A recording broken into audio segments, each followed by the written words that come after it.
Back to the channel. हम continue कर रहे हैं हमारा chapter number 1 of micro economics.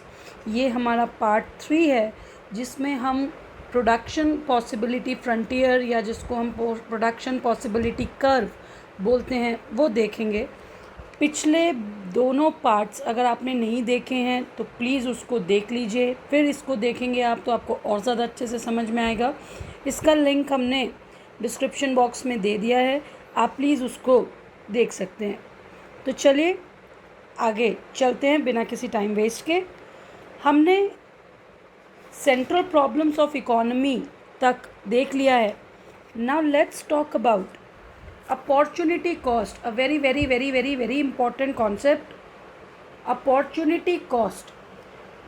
अगर मैं बात करूँ सिंपल तो हमने देखा कि हमारे जो रिसोर्सेज हैं वो लिमिटेड हैं और मुझे उनके लिए कोई ना कोई चॉइसेस करनी पड़ती है कि मैं अगर पर्टिकुलरली मेरे पास 100 रुपये हैं तो मैं इन 100 रुपये से क्या क्या कर सकता हूँ। इसको हम लोगों ने नाम दिया था चॉइसेस का। तो अपॉर्चुनिटी कॉस्ट का मतलब होता है, मान लो मेरे पास 2 ऑफ़र्स हैं जॉब के, जिसमें एक में है 30,000 रुपीज़ पर मंथ और एक में है 40,000 रुपीज़ पर मंथ। ठीक है, तो अगर मैं 40,000 रुपीज़ पर मंथ वाली जॉब को चूज़ करता हूँ तो इसका मतलब है कि मुझे 30,000 रुपीज़ वाली जॉब को छोड़ना पड़ेगा। This is opportunity cost. मतलब आप जो भी ऑल्टरनेटिव को सेलेक्ट करते हैं उसका जो भी नेक्स्ट बेस्ट ऑल्टरनेटिव होता है जिसको आप सिलेक्ट नहीं करते हैं उसको हम कहते हैं अपॉर्चुनिटी कॉस्ट। मतलब if I am eating 1 Apple instead of 1 बनाना, तो इसका मतलब है कि my opportunity cost of 1 Apple is 1 बनाना। मतलब मुझे एक एप्पल खाने के लिए एक बनाना को छोड़ना पड़ेगा। That is known as opportunity cost. तो opportunity cost refers to the cost of next alternative forgone. मतलब जो भी आपने बेस्ट चीज़ सिलेक्ट की है उसके साथ साथ जो भी चीज़ आपने सेलेक्ट नहीं की है उसको हम कहते हैं अपॉर्चुनिटी कॉस्ट। मतलब अगर 10,000 रुपीज़ में आप एक फ़ोन और एक वॉच में से कोई एक खरीद सकते थे, तो if you have selected for phone then watch is the opportunity cost for the phone. मतलब एक फ़ोन को हासिल करने के लिए मैंने क्या और छोड़ दिया, that is considered as opportunity cost. ठीक है, तो चलिए आगे चलते हैं टूवर्ड्स प्रोडक्शन पॉसिबिलिटी फ्रंटियर, जिसको हम प्रोडक्शन पॉसिबिलिटी कर्व भी कहते हैं। एक बात को हमेशा ध्यान रखना है कि जब भी किसी भी टर्म के आगे वर्ड कर्व लग जाता है तो बिना सोचे समझे हमें इस बात को ध्यान में रखना है कि ये एक ग्राफिकल रिप्रेजेंटेशन है। मतलब किसी भी चीज़ के आगे अगर हमने कर्व लगा दिया है इसका मतलब है कि हम इस पर्टिकुलर चीज़ को ग्राफ में शो करने वाले हैं। ठीक है, तो सबसे पहले ये होता क्या है इसके ऊपर बात कर लेते हैं, फिर आगे चलते हैं। Production possibility curve two goods का से रिलेटेड कॉन्सेप्ट है। आपको ध्यान रखना है कि हमारे पास जितने भी रिसोर्सेज हैं उनसे मैक्सिमम हम 2 ही गुड्स बना सकते हैं। तो ये कहते हैं कि मान लेते हैं कि एग्जाम्पल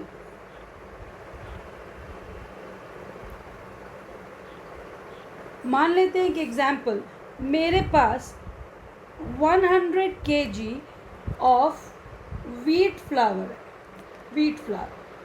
आटा है मेरे पास 100 kg।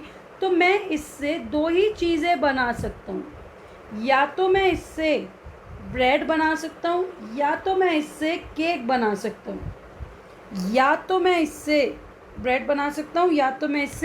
बना सकता हूँ, और या फिर मैं इन दोनों का कॉम्बिनेशन बना सकता हूँ। मतलब मैं कुछ ब्रेड बना सकता हूँ और कुछ केक बना सकता हूँ, that is known as production possibility frontier और प्रोडक्शन पॉसिबिलिटी कर्व। मतलब आपके पास जो भी लिमिटेड रिसोर्सेज हैं उनसे आप कौन कौन से possible combination of two goods, the most important point, two goods को आप बना सकते हैं, उसको हम कहते हैं प्रोडक्शन पॉसिबिलिटी फ्रंटियर। मतलब अगर मेरे पास 10 kg ऑफ मैंगो है तो या तो मैं मैंगो आइसक्रीम बना लूँ उससे या मैंगो शेक। तो मुझे ये देखना है कि मैं कितना पॉसिबल, इसका मतलब पॉसिबल कॉम्बिनेशंस, मतलब या तो मैं देखो 0 आइसक्रीम बनाऊं और 5 ग्लास मैंगो शेक बना दूं या 50 ग्लासेस ऑफ मैंगो शेक बना दूं, फिर मैं 1 आइसक्रीम बनाऊं और मैं 45 ग्लासेस ऑफ मैंगो शेक बना लूं। मेरा पहला पॉसिबिलिटी ये है।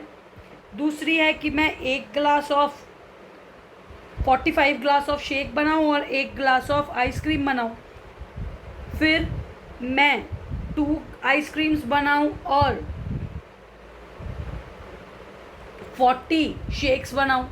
तो इनको हम कहते हैं पॉसिबल कॉम्बिनेशंस।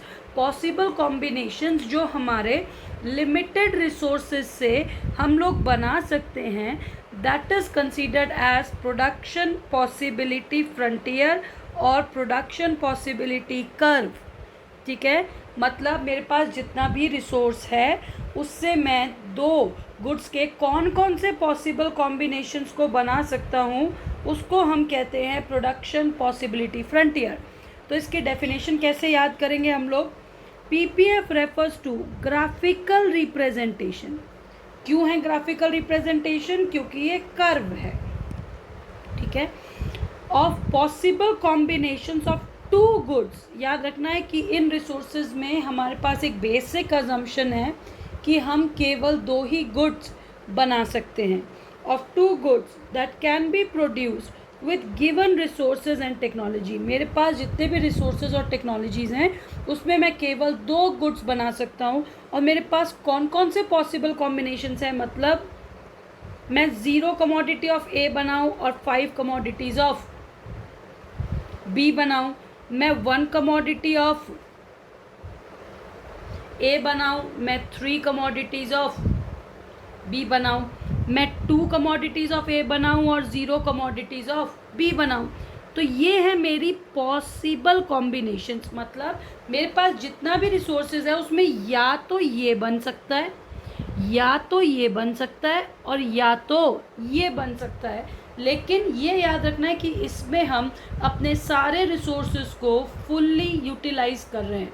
मतलब जितना भी मेरे पास रिसोर्स है वो सब कुछ मैं लगा रहा हूँ, तो उससे ये मैक्सिमम 3 कॉम्बिनेशंस बन रहे हैं और इसमें से हम कोई एक ही कॉम्बिनेशन को एक्चुअल में बना सकते हैं। This is known as production possibility frontier और प्रोडक्शन पॉसिबिलिटी कर्व। तो यहाँ पर देखिए इनके कुछ नाम हैं और नाम है production possibility curve, production possibility boundary, transformation curve, transformation boundary और ट्रांसफॉर्मेशन फ्रंटियर। ये आपको किसी भी इनमें से किसी भी और नाम से दिखाई दे सकता है। That is production possibility curve, production possibility boundary, transformation curve, transformation boundary और ट्रांसफॉर्मेशन फ्रंटियर। चलिए, तो यहाँ पे हमारे पास कुछ अजम्पशंस हैं। इन प्रोडक्शन पॉसिबिलिटी फ्रंटियर को सीखने से पहले हमने देखना है कि कैसे क्या क्या चीज़ों को मुझे माइंड में रखना है। तो सबसे पहली बात जो मुझे माइंड में रखनी है is the amount of resources in an economy is fixed. मतलब हम उसको चेंज नहीं कर सकते, लेकिन क्योंकि मेरे रिसोर्सेज के पास ऑल्टरनेटिव यूजेस हैं, इसलिए हम एक रिसोर्स को किसी एक कमोडिटी से निकाल के दूसरे में लगा सकते हैं।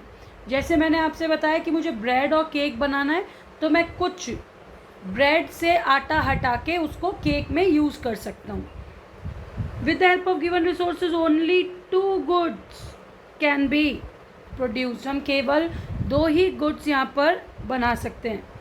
The resources are fully and efficiently utilise, मेरे पास जितने भी रिसोर्सेज हैं हम सबको पूरा यूज़ कर रहे हैं और जितना बेस्ट उसका यूसेज हो सकता है वो बेस्ट यूसेज हम उसका कर रहे हैं। The resources are not equally efficient in production of all products, मतलब एक एग्जाम्पल लेते हैं, लेबर का मतलब, मैं एक एग्जाम्पल लेते हैं, लेबर क्या है, लेबर वो है जो काम करता है। तो ज़रूरी नहीं है कि वो पर्सन जितना एफिशिएंटली ब्रेड बना सकता हो वो उतना ही एफिशिएंटली केक बना सकता हो। अगर हम ब्रेड बनाने वाले लेबर को शिफ्ट करेंगे इन बेकिंग ऑफ केक प्रोसेस तो हो सकता है कि उसकी प्रोडक्टिविटी डिक्रीज़ हो जाए। और ये हमारा अजम्पशन है कि जैसे ही हम किसी एक रिसोर्स को किसी और जगह पे ट्रांसफ़र करेंगे तो उस रिसोर्स की जो प्रोडक्टिविटी है वो कम हो जाएगी, उस रिसोर्स की प्रोडक्टिविटी कम हो जाएगी। ठीक है, फिर the level of technology is assume to be constant, मतलब जितना भी अभी जो भी लेवल ऑफ टेक्नोलॉजी है वही रहेगा। इन चीज़ों को यूज़ करके हम आगे चल के हमारा PPF बनाने वाले हैं। तो the assumptions are, first, the amount of resources in an economy is fixed, लेकिन इस resources को एक से दूसरी जगह पे हम ट्रांसफ़र कर सकते हैं। with the help of given resources only 2 commodity can be produced। उसके बाद the resources are fully and efficiently utilized, resources are not equally or efficiently utilized in each product, मतलब ज़रूरी नहीं है कि जो पर्सन एक प्रोडक्ट अच्छा बनाता हो वो दूसरे में भी उतना ही बढ़िया हो। ठीक है, और फिर the level of productivity decreases, जब भी हम किसी भी चीज़ को एक जगह से दूसरी जगह पे ट्रांसफ़र करते हैं तो उसकी जो प्रोडक्टिविटी होती है वो कम हो जाती है। और the resources the technology is constant. ठीक है, तो देखिए यहाँ पर एक टेबल मैंने बनाया हुआ है जहाँ पर मेरे पास है प्रोडक्शन पॉसिबिलिटी स्केड्यूल, जिसमें मेरे पास 1 2 3 4 5 6 7 पॉसिबल कॉम्बिनेशंस हैं जो मैं अपने प्रेजेंट लेवल ऑफ रिसोर्सेज और टेक्नोलॉजी के साथ बना सकता हूँ, जो मैं अपने पॉसिबल टेक्नोलॉजी और स्केड्यूल के साथ बना सकता हूँ। तो देखो मेरे पास पहली पॉसिबिलिटी है कि मैं 21 गन्स बनाऊँ और 0 बटर बनाऊँ, मतलब मैं अपना सारा रिसोर्स क्या कर दूँ, गन में लगा दूँ और बिल्कुल भी कोई भी टाइप ऑफ बटर में मुझे रिसोर्स यूज़ नहीं करना। फिर हमने देखा कि एक और कॉम्बिनेशन हम बना सकते हैं। क्या बना सकते हैं कि मैं एक यूनिट ऑफ बटर बनाऊं और उसके लिए मुझे को थोड़े से यूनिट्स ऑफ गन्स को कॉम्प्रोमाइज़ करना पड़ेगा। तो मेरी दूसरी पॉसिबिलिटी है 20 गन्स एंड 1 बटर। फिर मेरा थर्ड पॉसिबिलिटी है कि मैं 18 गन्स बनाऊं और 2 बटर बनाऊं। तो आप देख रहे हैं कि जैसे जैसे बटर का जो नंबर है वो बढ़ रहा है वैसे वैसे गन्स का नंबर कम हो रहा है, क्योंकि हमें पता है कि हम रिसोर्स को एक ही जगह पर यूज़ कर सकते हैं और जैसे ही हम रिसोर्स को एक जगह पे यूज़ करेंगे तो उससे दूसरी जगह से हमें उसका यूज़ कम करना पड़ेगा। फिर मेरे पास है 15 guns and 3 butter, 11 guns and 4 butter, 6 guns and 5 butter and 0 guns and 6 butter। तो ये मेरे पॉसिबल कॉम्बिनेशंस हैं। इसका मतलब मेरे पास जितना भी लिमिटेड रिसोर्स है उससे मैं ये वाले पॉसिबल कॉम्बिनेशंस को बना सकता हूँ। या तो मैं ए वाला कॉम्बिनेशन बना सकता हूँ या मैं बी वाला कॉम्बिनेशन बना सकता हूँ या C, D, E, F और G।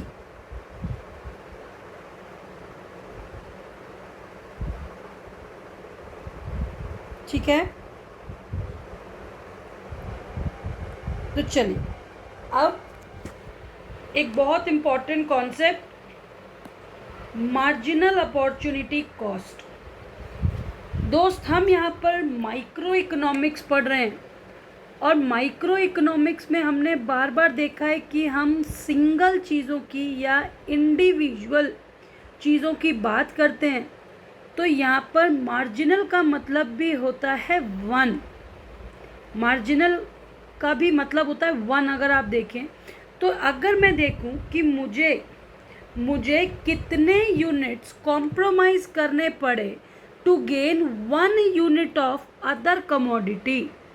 ठीक है, जैसे एग्जाम्पल यहाँ पे अगर हम देखेंगे तो मुझे दिखाई देगा, देखो अभी मेरा जो बटर है वो ज़ीरो था, मेरा जो बटर है वो ज़ीरो था और गन्स 21 थी। लेकिन जैसे ही मैंने बटर का 1 यूनिट बढ़ाया तो मेरा गन का भी 1 यूनिट कम हो गया। ठीक है, गन का भी मेरा 1 यूनिट कम हो गया। तो हम कह सकते हैं कि यहाँ पर देखिए, यहाँ तो मुझे नहीं पता कितना है, यहाँ हम कह सकते हैं कि 1 यूनिट ऑफ बटर बढ़ाने के लिए मुझे 1 यूनिट ऑफ गन को सैक्रिफाइस करना पड़ेगा। ठीक है, फिर देखिए मैंने 1 से 2 किया, मैंने 1 से 2 किया और यहाँ पे मेरे 2 यूनिट्स ऑफ गन कम हो गया, मेरा 2 यूनिट्स ऑफ गन कम हो गया। तो हम कहेंगे the marginal opportunity cost is 2 guns. मतलब मैं 1 बटर बनाने के लिए 2 गन्स को सैक्रिफाइस कर रहा हूँ। फिर यहाँ पर देखो 1 यूनिट ऑफ बटर ऐड हुआ है, जिसके लिए मैंने 3 यूनिट्स ऑफ गन्स को सैक्रिफाइस किया है, मैंने 3 यूनिट्स ऑफ गन को सैक्रिफाइस किया है। यहाँ पे फिर 1 के लिए मैंने 4 यूनिट सैक्रिफाइस किए हैं। तो these are my marginal opportunity cost. फिर 1 यूनिट यहाँ पे करने के लिए मैंने 5 यूनिट्स ऑफ गन को सैक्रिफाइस किया है और यहाँ 1 यूनिट बढ़ाने के लिए मैंने 6 यूनिट्स ऑफ गन को सैक्रिफाइस किया है। तो मार्जिनल अपॉर्चुनिटी कॉस्ट कहता है कि आप 1 यूनिट ऑफ एडिशनल यूनिट बढ़ाने के लिए कितने यूनिट्स का सैक्रिफाइस ऑफ अदर कमोडिटी करने के लिए तैयार हैं, दैट इज़ या कर रहे हैं, that is known as marginal opportunity cost. देखिए, refers to the number of commodity sacrifice to gain 1 additional unit of another commodity. अच्छा, in case of PPF marginal opportunity cost हमेशा बढ़ता है, क्योंकि हमने देखा है कि जैसे जैसे हम रिसोर्सेज को ट्रांसफ़र करेंगे वैसे वैसे मेरे रिसोर्सेज की प्रोडक्टिविटी कम हो जाएगी, तो मुझे ज़्यादा नंबर ऑफ रिसोर्सेज को ट्रांसफ़र करना पड़ेगा। फिर मेरे पास है marginal rate of substitution, sorry this is marginal rate of transformation.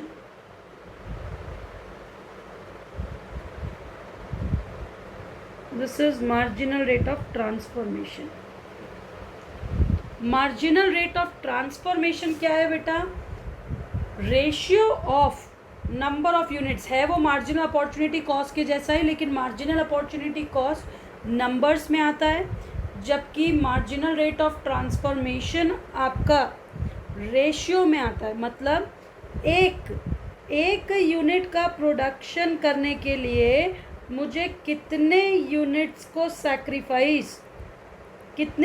का प्रोडक्शन सैक्रिफाइस करना पड़ेगा, उसको हम कहते हैं मार्जिनल रेट ऑफ ट्रांसफॉर्मेशन, उसको हम कहते हैं मार्जिनल रेट ऑफ ट्रांसफॉर्मेशन।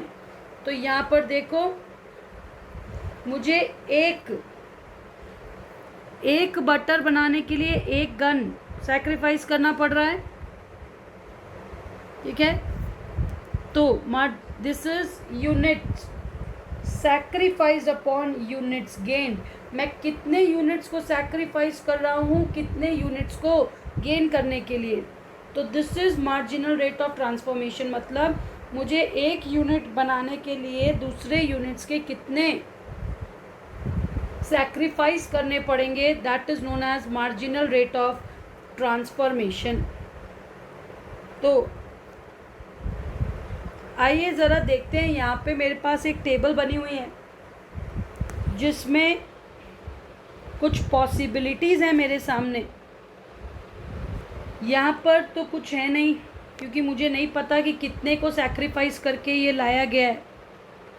दूसरा देखो, यहाँ 1 यूनिट ऑफ बटर बढ़ाने के लिए मुझे 1 गन को सैक्रिफाइस करना पड़ा है। तो my marginal opportunity cost is 1।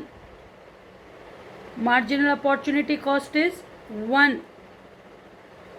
ठीक है। और यहाँ पे देखो delta guns upon delta butter.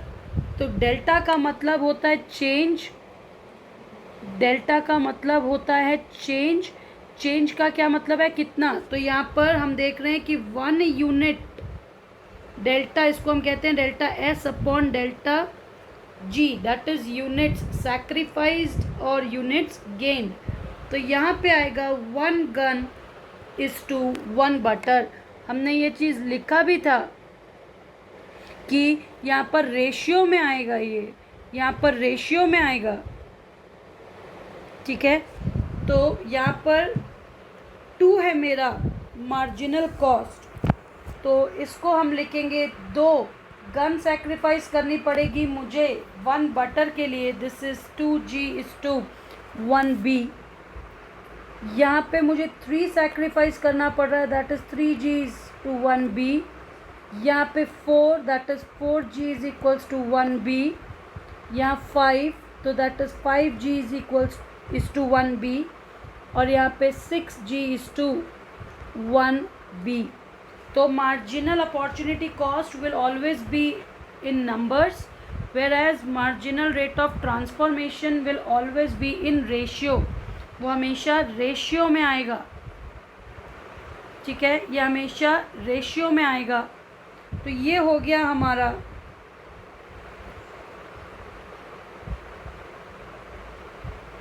Marginal rate of transformation and marginal opportunity cost. तो आइए ज़रा अब इसका ग्राफ भी देख लेते हैं कि ये कैसे बनेगा। आप इसको प्लीज़ स्केल से बनाइएगा ठीक तरीके से। यहाँ हम ले रहे हैं एक्स एक्सिस, यहाँ हम ले रहे हैं वाई एक्सिस, यहाँ हम ले रहे हैं ओरिजिन, ठीक है। और एक्स एक्सिस पे मेरे पास है बटर इन यूनिट्स, बटर इन यूनिट्स कितने हैं, 6, 0 1 2 3 4 5 6, ये है बटर।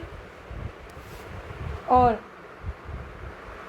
ये है गन्स, गन्स मेरी मैक्सिमम है 21 तक। तो मैं इसको आप 3 के स्केल पे ले सकते हैं, ज़्यादा बेटर रहेगा। 3 6 9 12 15 18 21। अब ज़रा देखिए इसको प्लॉट कैसे करते हैं हम लोग। फर्स्ट कॉम्बिनेशन है मेरा पॉसिबिलिटी ए, जो कहता है कि जब बटर 0 है तो ए तो गन 21 है। देखिए ये 21, जब आपका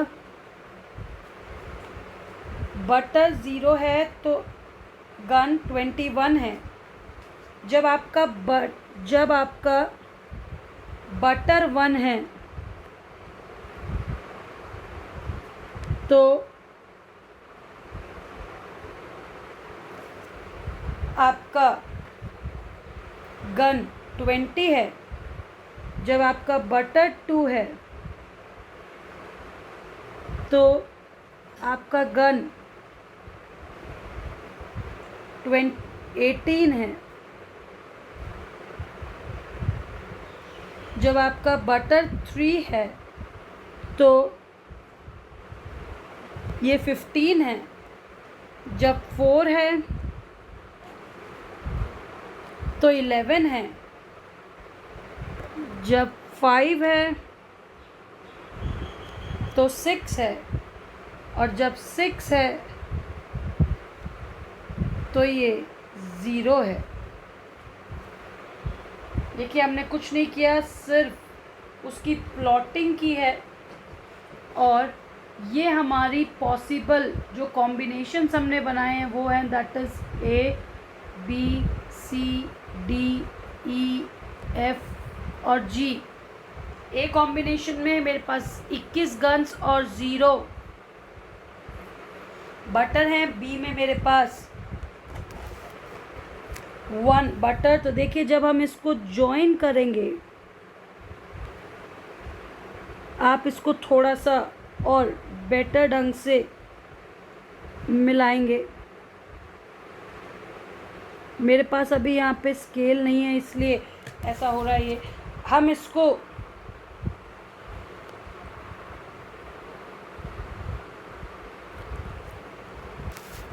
हम कॉनकेव शेप्ड बोलते हैं। ये ऐसा शेप का एक ग्राफ बना है जिसको हम कॉनकेव शेप का ग्राफ बोलते हैं,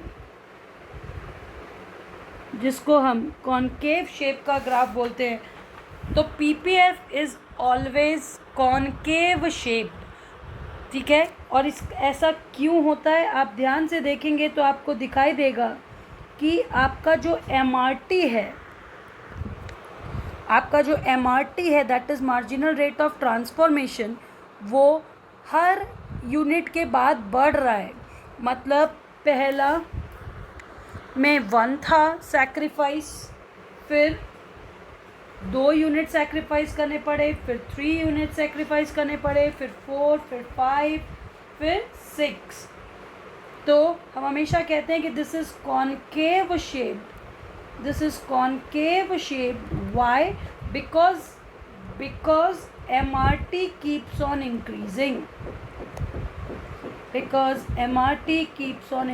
मेरा जो MRT है वो बार बार बढ़ रहा है हर यूनिट के साथ, इसलिए इसका कॉनकेव शेप आता है, ठीक है।